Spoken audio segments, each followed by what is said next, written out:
Emerging market stocks are currently at a record high. After weeks of sell-offs triggered by the war in Iran, the MSCI Emerging Markets Index has clawed back every loss and surpassed its previous February peak.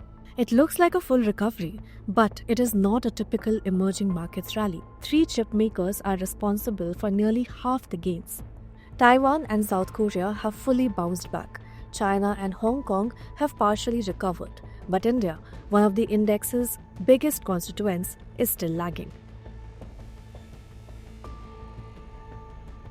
The MSCI EM index, which tracks large companies across 24 developing economies, is up over 15% in April. That beats the S&P 500, which gained around 10% over the same period. But nearly half of that gain came from just three Asian chip-making giants: Taiwan Semiconductor Manufacturing Company or TSMC, Samsung Electronics and SK Hynix. TSMC is up more than 25% this month, Samsung Electronics is up 32% and SK Hynix has surged over 60%.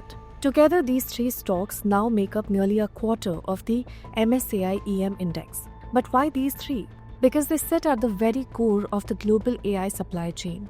Global tech giants are investing hundreds of billions into AI infrastructure, and these chip makers are essential to that ecosystem.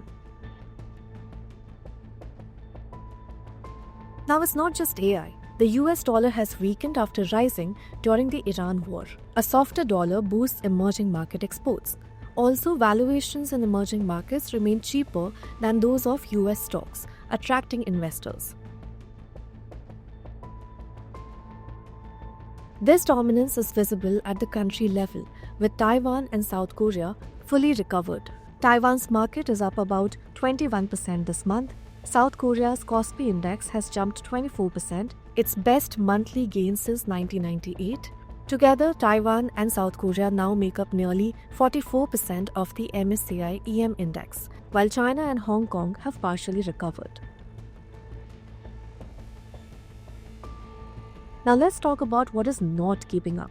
Despite the record highs, several emerging markets are still below their pre-war levels. India's Sensex is down about 9%. Indonesia and the Philippines are down over 16%. South Africa's main index has fallen around 13%. Now, this is mainly because these are oil-importing economies.